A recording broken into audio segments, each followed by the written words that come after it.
اس پورے علم کی بنیاد پر علم تجوید کہتے ہیں کہ یہ اتنا قرآن کریم پڑھنا سیکھنا جس سے حروف صحیح صحیح ادا ہونے لگے، یہ ہر مسلمان کے ذمے فرض عین ہے۔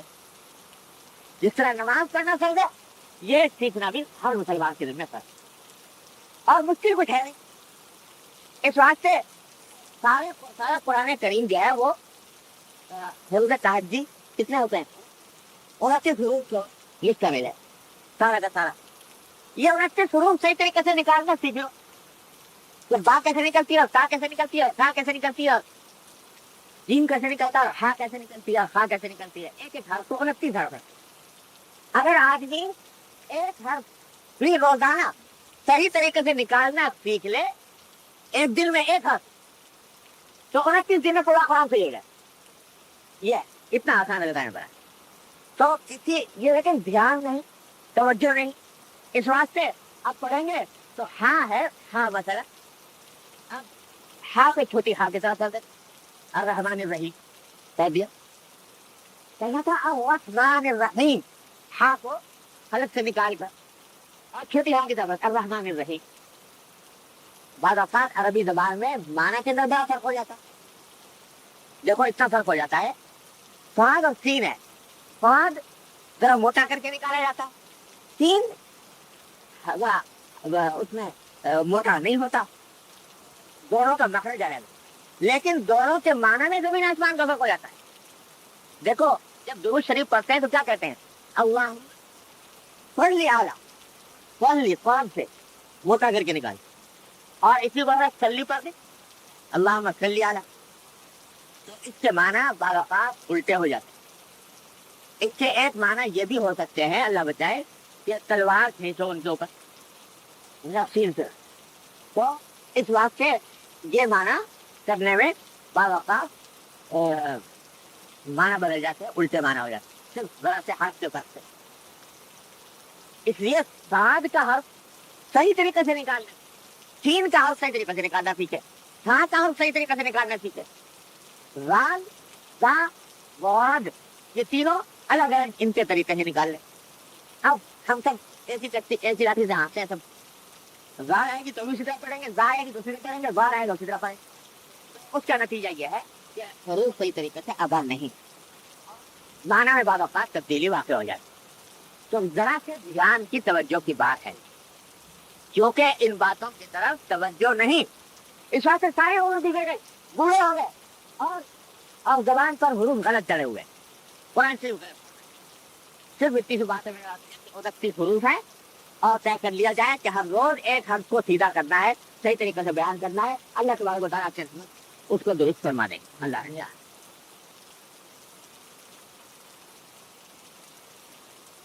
سبحان اللہ۔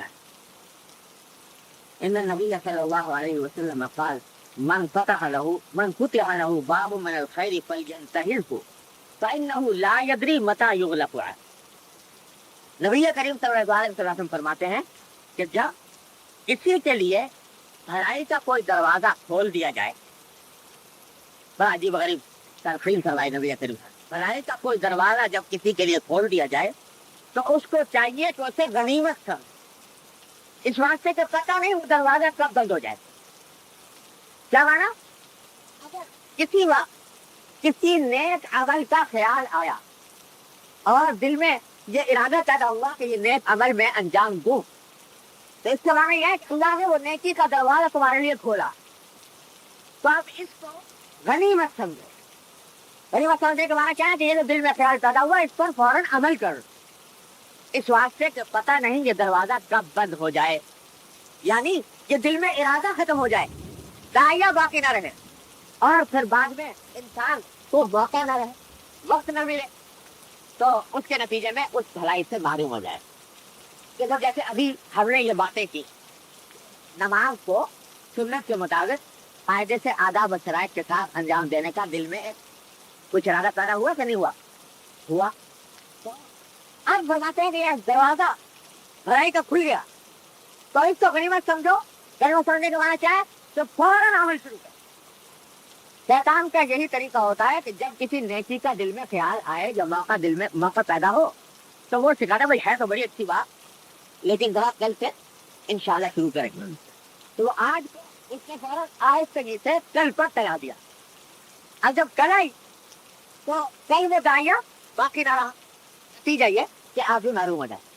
وہ جس وقت سے نیکی کی بات سنو اور صدا کی کا ارادہ جب پیدا ہو, اسی وقت سے عمل شروع کر دو. اس کو ٹلاؤ مت, کیونکہ پتہ نہیں یہ دروازہ کب بند ہو جائے. اب یہ سنا کہ بھائی قرآن کریم کے قراءت کو صحیح کرنا چاہیے, جن لوگ کچھ امنگ پیدا ہوئی, اب اس کو چلاؤ بس فوراً. کوئی محلہ ایسا نہیں الحمدللہ ہمارے ہاں جس میں کوئی نہ کوئی مسجد نہ ہو, اور کوئی مسجد ایسی نہیں ہے جس میں جا کر کوئی نہ کوئی شخص ایسا نہ مل جائے جو آپ کو ایک حرف روزانہ سکھا دیا ہے. امام لوگ مسجد کے امام صاحب مسجدوں میں مکتب بھی موجود ہے, ان سے کہو بھائی ایک حرف مجھے سکھا دو روز. اور اکثر حروف سے ایسا ہے کہ ویسے بولتے ہیں, کیسے ہیں, اس کے اندر کوئی غلطی نہیں ہوتی, تو بہت جلدی انشاءاللہ سیکھ جائیں گے. اس کا ارادہ کر لو تو ٹھیک ہے. اللہ